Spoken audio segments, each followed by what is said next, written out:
Great. Thank you all for joining us this afternoon for our press conference. I'm Russ Strickland, the Executive Director of the Maryland Emergency Management Agency.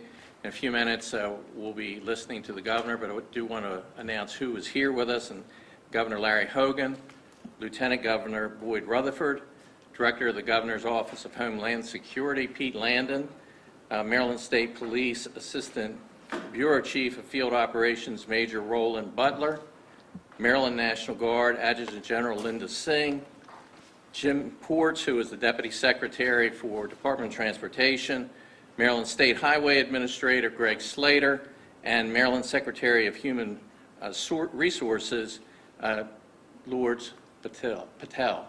So with that, I'll turn it over to the Governor for an announcement. Thank you. Lourdes Padilla probably would be a better way to say her name, but that was close. Good afternoon, everyone. Thank you very much for being here.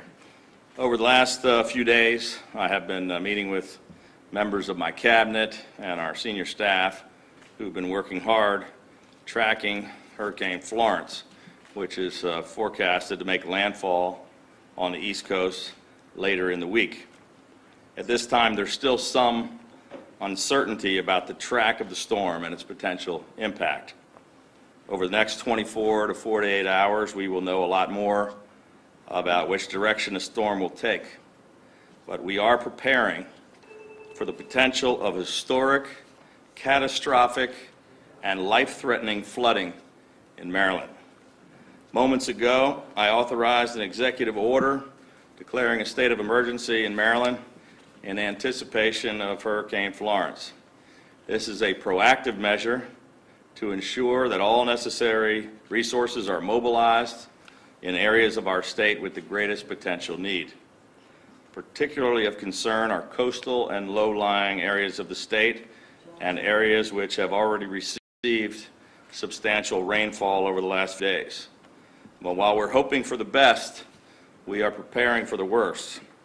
At my direction, the state is currently taking steps to activate all available resources, including alerting the Maryland National Guard.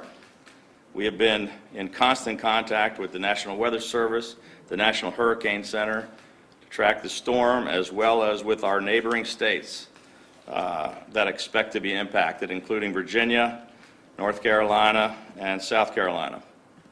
Our Emergency Operations Center is fully staffed with emergency management personnel. State shelters are on standby and will be ready to receive displaced residents. We have been in touch with utility companies, and they are taking the appropriate steps to be ready to respond to potential power outages.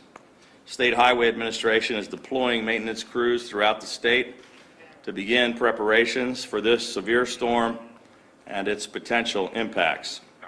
The state is taking every precaution, and I urge all Marylanders to do the same.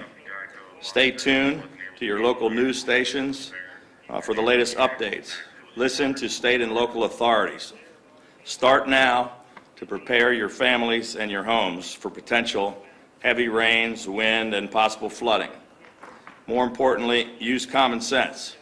Have water, batteries, flashlights at the ready in case of power outages.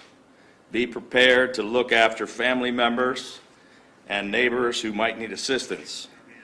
Maryland citizens can visit www.knowyourzonemd.com to see if you are inside or traveling into a hurricane evacuation zone. As I said, there's still some uncertainty, but our team will continue to monitor the path of this storm.